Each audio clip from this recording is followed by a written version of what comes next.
Hello and welcome back to Some Climbing News, and good lord, did Hamish McArthur just pull the most ridiculous thing I think I've ever seen.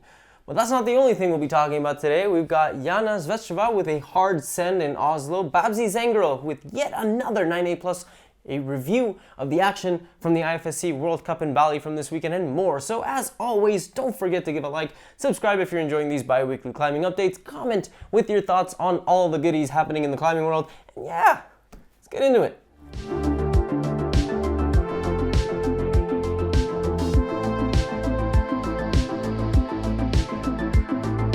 And starting us off with a little bit of a rant. This one's kind of personal to me, but rain. Lots of rain. Lots and lots of rain falling in Spain this year. More rain than we've seen in I don't know how long, which is a problem, not only because this was an incredibly crappy season for outdoor climbing, but because fucking assholes can't seem to understand that you don't climb on sandstone when it's wet.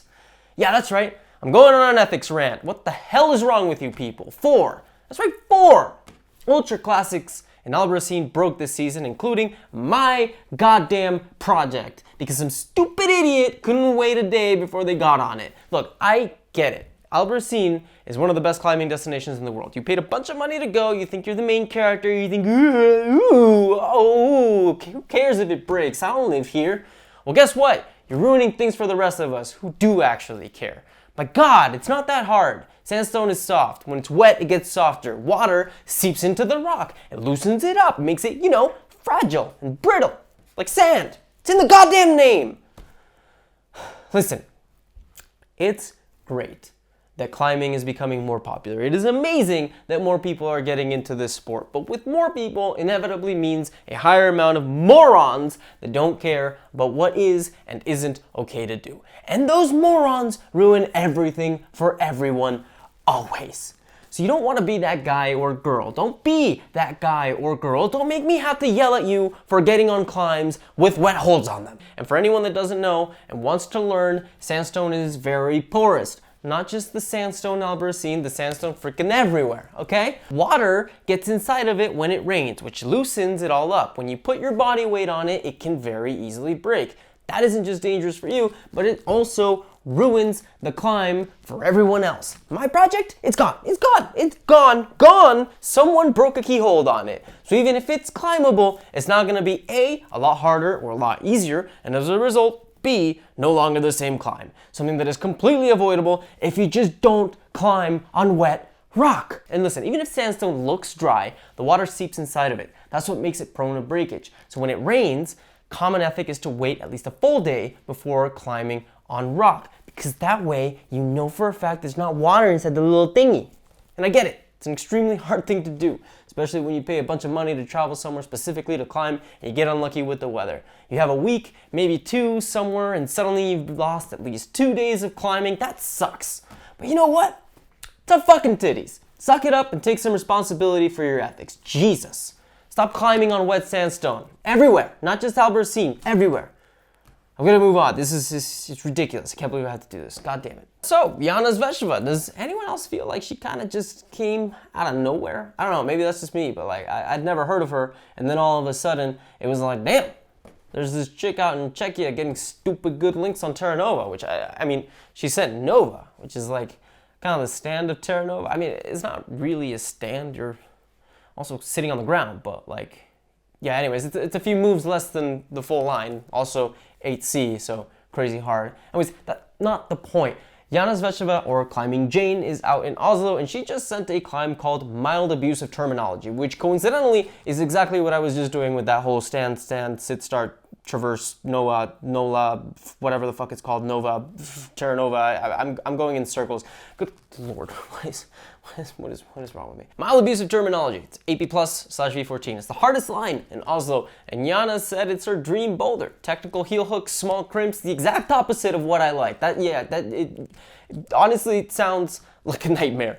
This end marks Jana's 5th ever AP+ boulder, a seriously impressive feat, and even better news, Seems she's going to be publishing a video of this climb soon, and apparently there was a lot of drama according to her Instagram post on the send, so gonna be interesting. I'm assuming she'll be posting it on her YouTube page, so I'll let you guys know when it drops. But in the meantime, links to all of her stuff is in the description down below. More than that, I'd love to know what you guys think about Jane. Am I crazy in thinking she's kind of appeared out of nowhere, or is that just me? And then let's talk about Babsi Zangerl, who just repeated Adam Andra's Bombardino, a 9A+ in Arco, Italy. Babsi Zangerl, more like Babsi damn girl. I'm sorry, that was bad. You know what, I regret nothing. So if you don't know who Babsi is, then you've probably been either living under a rock or are completely new to climbing. Babsi is probably one of the most accomplished overall female climbers in the world. Her tick list in trad, she's got Meltdown in Yosemite, a 514C, which, listen, the hardest trad grade out there is 514D or 9A, and Meltdown is supposed to be stupid hard for 514C. It's only ever been sent by 4 people, including Babsi, so she's just one grade below the hardest thing ever done in trad. She was the first woman to send 8A+/8B back in 2008 with the climb Pura Vida. She flashed freerider on El Cap. You know, she's the only person who have ever done that? No one. Like, not Andra, not Tommy Caldwell, not nobody else has ever flashed anything on El Cap, except Babsi. And people have tried. People have tried. The best climbers in the world have tried for years. Nobody could do it. That's insane. And if freerider sounds familiar to you, by the way, it's the same route Honnold free soloed in that one movie that was kind of sort of famous, but nobody actually watched. And now she's done her first ever 9A+ Bombardino. The climb apparently took her about 2 months to pull off, and she managed to send on her 4th attempt of the day. Massive respect to Babsi. She's, I mean, dude, what, like top 10 best ever climbers, period? I can't imagine a GOAT climbing list that doesn't have her at the very least in the top 10. She's on another freaking level, dude. Like, huge congrats. And yeah, actually, now that I think about it, how about a best climbers tier list as a fun little video between bi-weekly updates? Apparently those things do well, I guess. Gotta go to this channel somehow. Let me know if you guys would be interested in that. Let me know where you'd put someone like Babsi on your short list. I mean, she's gotta be up there for sure, right? And then, Hamish, man, can I get just a tiny little bit of whatever it is he's been putting in his coffee or his food, or I mean, whatever. Just a tiny bit. I don't want too much, because I personally think that being strong is cool, but being too strong, like that strong, is low-key kind of a bad thing. It's a controversial, non-controversial opinion. Being strong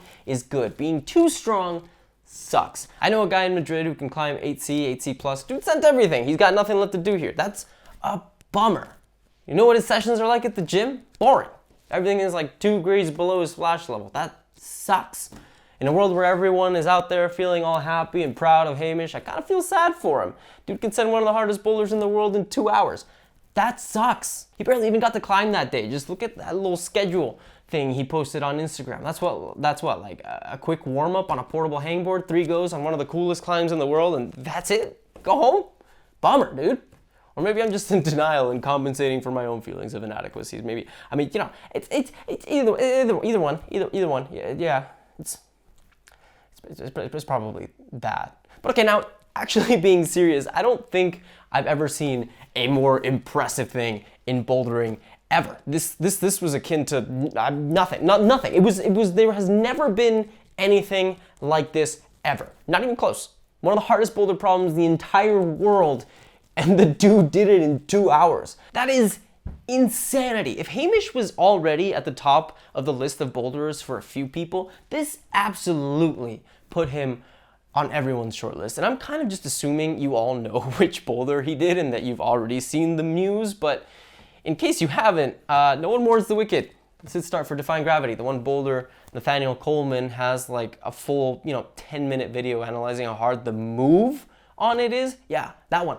That boulder was just done in 2 hours. Go watch Nathaniel Coleman's video and then just freak out, realizing how quickly and easily Hamish went and sent that thing.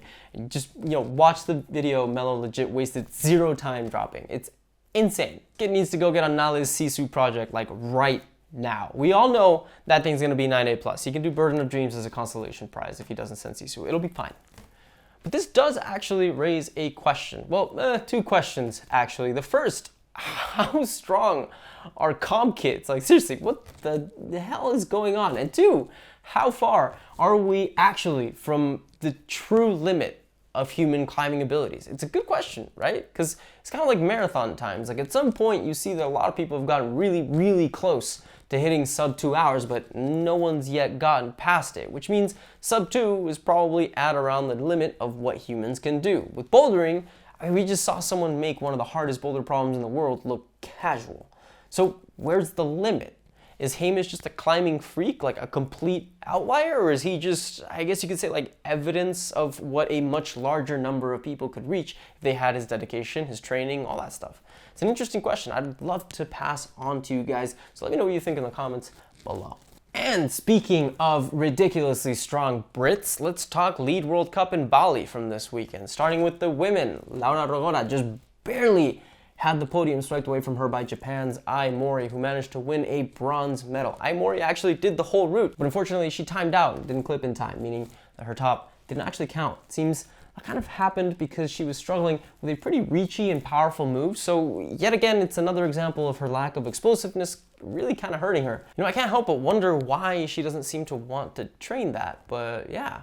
In second place, Chae-hyung So, who also managed a top. Unfortunately, she'd fallen in the qualification round, so that put her at a disadvantage and left her with the silver medal, meaning the gold was given to Erin McNeice, who honestly, and again, just good lord, she's putting in the work. Third podium in a row, second gold medal in a row, just ridiculous stuff from Erin, just insane climbing. She just barely managed to clip the rope at the last second before her time ran out too, which like if I'd been in that situation, there is no doubt in my mind I would have fumbled that in like the worst possible way imaginable. Probably would have, you know, slipped off the jug or something. Anyways, congratulations to the ladies that reached the podium, and on we go to the men, who in a surprising upset, Sorato and Raku didn't reach the final. Dude won gold last week. It's crazy how much these things can vary from comp to comp. I mean, I didn't know that was a thing. But then, moving on to Mohamed Rizki, the Indonesian made his first ever IFSC final in front of a home crowd, which is a pretty freaking cool thing to do, I gotta say. Unfortunately, he was suffering from a shoulder injury and fell on the 12th hold of the climb, but still an incredible performance in the cup and a huge and well-deserved congratulations for that first ever final. And then onto the podium, where Alberto Gines Lopez managed his second bronze in a row. Viva España, that's pretty much all I gotta say. Love it. But speaking of first, Max Berton, Oriane Berton's little brother, claimed his first ever IFSC medal with a silver podium. Absolutely incredible stuff from him. Kid looks strong as all hell. Probably will not be the first. That family, man. It's like the French Rabatus. Oh, I guess the Rabatus are French already. What did I just do? I don't know. Doesn't matter. But there's a couple of firsts for this one. Satone Yoshida with his first ever gold medal in a World Cup, who managed 42 points, one higher than Max Berton. Yoshida had been looking super strong through qualifications, finishing first in qualies and semis, so not necessarily a big surprise that the guy managed to win this one, but a massive congratulations to him for it regardless. But of course, that was some climbing news. Thanks again for watching these bi-weekly dives into the climbing world. Please don't forget to like, subscribe, throw up a comment. Helps me out, helps me get the conversation going. Let me know if there's any videos about any topic that you'd like me to cover. I'm willing to do everything and anything. Well, not everything, but you know what I mean. I'll see you guys again, and as always, on Thursday. But in the meantime, go climb some stuff.